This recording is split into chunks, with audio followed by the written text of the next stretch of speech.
Chayam chi in the Sinyanina. Seva Henshio, Cassila baptismal Tesha, Domasito Hensho, and killing mission. Bonana, some kind Hentashan radio, but Utif Catholic link was in your kind Banwasi. Reverend Father Stephen, you tea.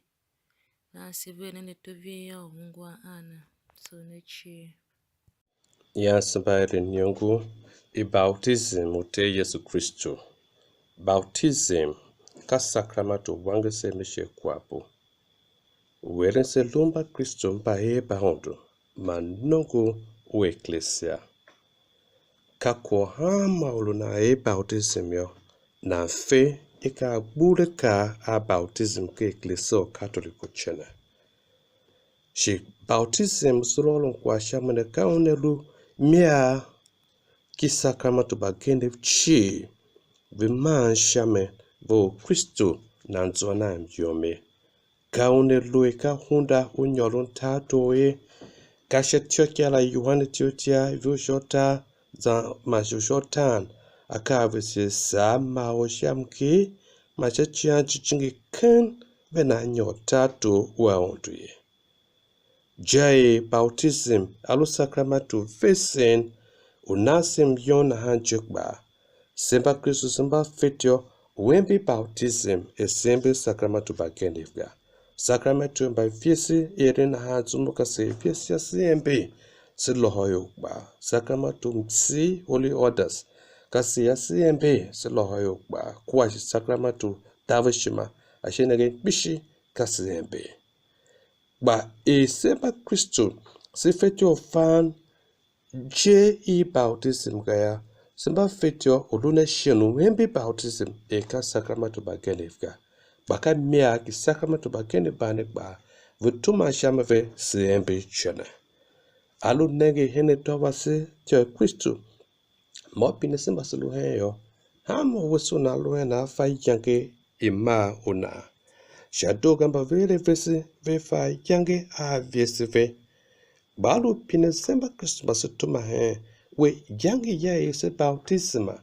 Wo yange, wo we, wo nyomyo. Yolo mbavutuma he bishi bahumba fanga ve humbangen.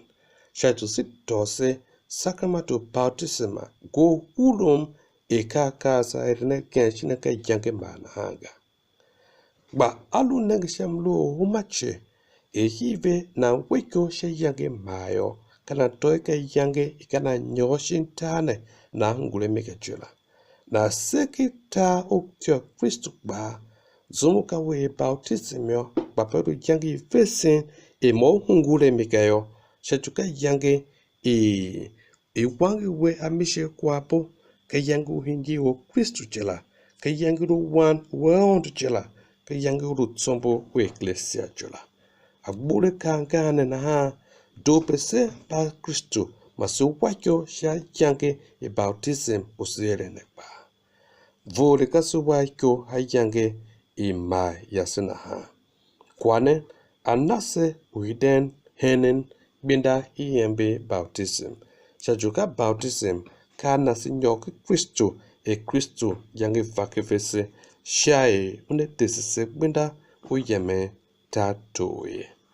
Awange se mishe kwapo katseke kwa uigbapesi hembe shikamia ki sakramento bagenevchi. Nyane eklesia katoliko wele nyongi bautismo Yesu Kristo shi yangene ye kure shinu kidmishi osolo hembe ne. Yange bautismo Yesu Kristo ne ye bugbunda shatom merunu Yesu Kristo shatomna huya vashintane yone yo. Kasizano kasijilase ashene pirine onare season ko passe ko tiom ikitba Yesu Kristo. Ka passe ko mlu sharene Kristo shatum yomo machichi kwane aondwe yangi lo haikoga yangi shatuna desise baye na binda tito ma aka a vesin a bautism a dope maslo waiko shameo. baptism Yesu Kristo wange mgerem mashatachi zumbiolun baptism ifu Jordan wange mgerem mashata Jordan lukuan han kwa bwana bachukuyo mwangere sambe shata kachake loho usro pasene bolo sambe bachina baptism Yesu Kristo ka sakramatu wene mkumbo umachikba alun biomom veondo kenem biom welu kere ne chene baptism o Yesu Kristo kana sehenge kwa mom ve Kristo kana silo a yo hidene mechume Kristo ba yang hide yo chime olume Yohana eron baptism na ha kana se umbose yo yase shintane kuye sa shintane tsega sekbe pasimo kwa move Kristo kavi Kristo I wonshnim geki baptism she mochela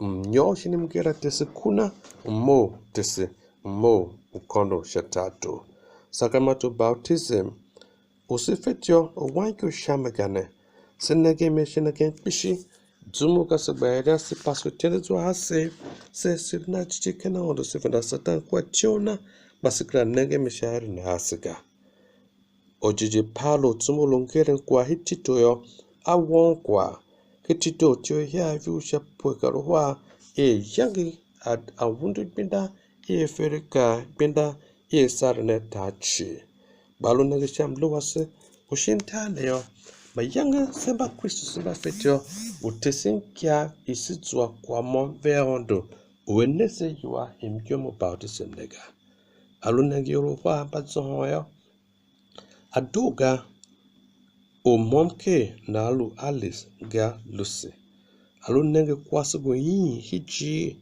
shingo gohoro no ya adoga alu yilaye Monica akaje ka Monica alu lumoye ololo nomunan hinigi negaye alu negi gumo gulama sha fonu ife ahumba yeyo tambe buan ha fayogo nego na wajila onye Thomas shin Samuel alu negi waye kwasi tile hikmenda guken eva tona ntuyo waye kwasla alu ka chenet gayo alu lise aliko bayi potayo utachi ative alu tie baptism Sizamanu waluna irin asifatyo tislim kum o baptism nega sifatyo kulenga.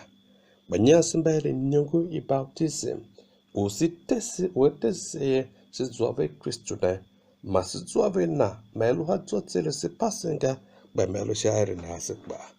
Baptism aumbuse ulum patilenche tioki Kristo hene jile siluchi. Kinyumi 2019 Sebastono nimsen manim hono maondo sa yifse a gracia gracia na o bautismo sene une dondo se zanzan kinyomne sekla non kunyaga basulu va unem sa yo checho samba dondo pinda mchivi waondo o mimi one nasem yomla yo Kam kan manya Jason wa hadzo angban wose Father Stephen yotune se so nkpishi ona sem kan manya ma Chisi so nek pishi aboneto vese henta shamidi wese utif Catholic ne ado so neche